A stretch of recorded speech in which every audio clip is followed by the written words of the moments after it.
result of it, the same thing happened in Africa. The apartheid regime pressed these Africans. Just like the coal mine that under pressure turns into diamond. The African, they turn into diamond. You have the evolution of the most magnificent of all the politicians, of all the transformers of entire humanity. Nelson Mandela, the magnificent Mandela, was evolved there. Mandela and Dr. King, along with Gandhi from India, are the three pillars of the social reform in the planet. And as you can see, where is it evolving? Therefore, they're going to take over if you don't move and understand the time. For now, Africans are in the bottom of the pit. But they didn't die. They're resilient and tough. And we all know this pressure, where it's going to be heading. It's going to be heading to create Mandelas. Okay? And Dr. King's. Too bad for those who don't understand this. So, but I'm saying to African right now, as a humble friend, as a humble Mr. Nobody to you, you have seen the evolution and the progress of the European in the last 100 years.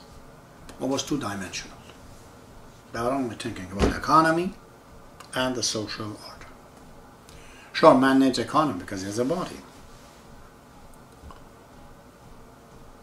Man needs social life because he's married, he has children, his mom, dad, friends. Without it, he feels lonely. So we create all the rules and the laws. We call it, social progress. But there is another one, huge one, that has been ignored by them. So their life is two-dimensional, If you add the third dimensions, then it becomes natural, because the nature is two-dimensional. And that one is their spiritual values, without which family cannot be formed. The rules in the family is about love, unity, caring, sacrifice. These are not the rules that can be made by people over people. These are the rules of the prophets of God, like Jesus, like Moses, like Buddha, like Krishna, like Zoroaster. These are what they're missing. So Europeans, as they went on and on, they separated themselves from this spiritual point. They took the economy and social values and they changed it. They will bring it from down over the hill. But they didn't bring their spiritual value with them because they didn't know what it is. They tried Christianity, it didn't work because it's not compatible now. Especially in US and Canada. If you go towards Islam, the Islamic boy in a family of Islamic boy is raised not to accept the Christians. And Christians the same way. Buddhists and Hindus are just as the same. So you cannot go to the dimension of the spirituality by man-made. It's not going to work, as I said. Man cannot enact the laws that rules the family. Hasn't been yet. And the solutions of the past are the expired food. Islam and Christianity are food, they're manna, but they're expired. You eat it, you get crazy. Example, Bin Laden. Example, Bush. Example, this boy in Norway. There's no spiritual value, they don't know what to do. My stomach is full, I've had all my social fame, now I'm feeling stupid. I say, where's God? I don't know, I've never thought about it in my life. So, let me find some kind of an answer. What do? You find an answer like a people 10,000 years ago. The first thing you think you should do as a spirituality, you have to kill people. Weren't the original religions and everywhere in the world they were sacrificing human beings for their gods? Well, that's what George Bush did. Because his religion was not updated. We just went back to He taught us to kill people in Iraq for sake of God, for sake of Jesus. Bin Laden is not any better.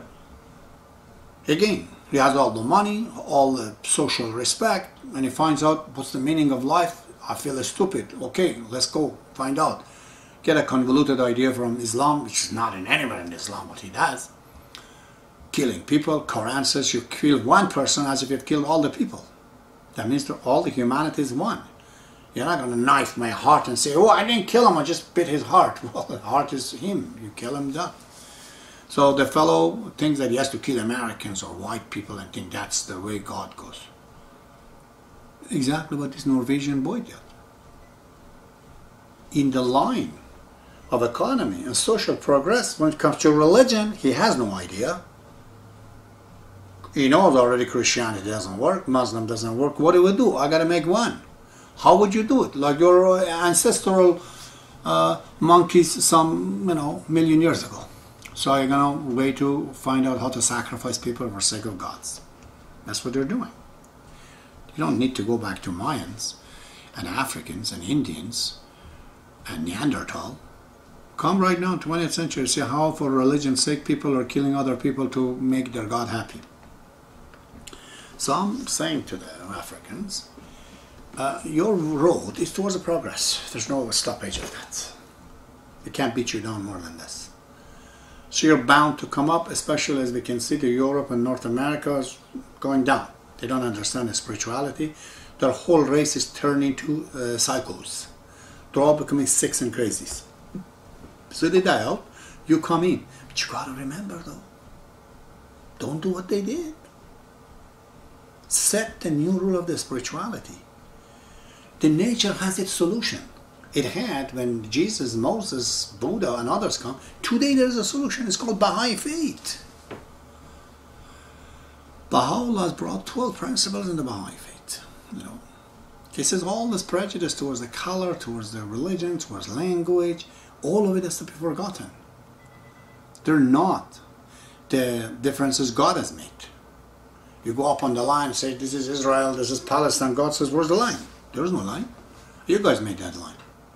You want some of my differences? Yeah, people are black and white and women and adult and blue eyes and black eyes. Those are the differences I made. But I haven't made land, Canada and Australia. This is all you guys made it. You made this line. This is all you all made. He says, get rid of it. He says religion has to be according to science and logic. If it's not logical, if it is not scientific, it's not religion, he says. He says man and women have equal power, equal right. They're the two wings of the same birds, he says. If you close one wing, the bird cannot fly. Disrespecting the women is disrespecting your mother, your sister, your daughter. Every woman is either our sister or our mother or our daughter. How can we talk about our daughters and sisters and mothers? They're all one unit. We'll have to use it to understand it, he says. He says foundations of all the religion is one. Baha'u'llah says, look, they're all coming.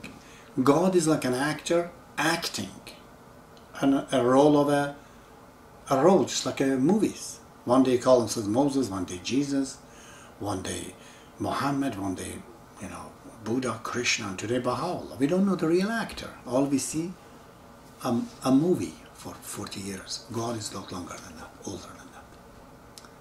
He's come here to talk to us, tell us what we need now. So Baha'u'llah has brought all these things. Politicians, thinkers, artists in Africa, they have to pay attention to this. If you don't, your consequence would be just exactly what the white man meant. You don't need to be Sherlock Holmes to know it. Your people, their people. If they did not see the spiritual dimensions and what's happening to them, what's going to happen to them, it's going to be the same thing to you. So let's make this a spirituality as a gift brought by Baha'u'llah towards us. Let's understand it and apply it. And then you see life becomes a lot better. Otherwise, If the lack of spirituality caused the Europe First and Second World War, we don't know how many you guys are going to go through before you understand it again. Okay? This recent problem that happened in Rwanda, after people trying to kill other half, many people argue and say that, okay, if they were rich, wealthy, they wouldn't do that. If they had social understanding like the people in the US and other places, they wouldn't. I agree. The lack of economy, lack of social understanding, lack of knowledge essentially cause those things. But that's not the only solution though. It's not the only solution. People of Europe, they had all of this and they started killing each other again. You have to have a spiritual teaching between the people. If it is not, then becomes a fertile ground. Ayatollah comes out of it. Bin Laden comes out of it. Hitler comes out of it. George Bush comes out of it. You see? You have an example, a magnificent example, Mandela. See the sincerity and determination of this man? A man who could have a greatest life as a lawyer. He chose to go for 27 years in jail. And if you ask him, Mr. Mandela, could you mention the name of the people for whom you went to jail? He cannot mention any name. He says for everyone. Doesn't have a particular face in his head to say, okay, for the Zulus or for this guy or for that guy. It was for everyone. It was for the truth. This is what sincerity is. This is what determination is. He was thirsty, you know. And the truth was simple. Very simple. Very easy distinguishable. Right now it's the same thing. Africans, they have to sit together, talk together. If you teach a spirituality among your people, lots of your problem will be solved. You'll go a lot smoother towards the progress it's waiting for you.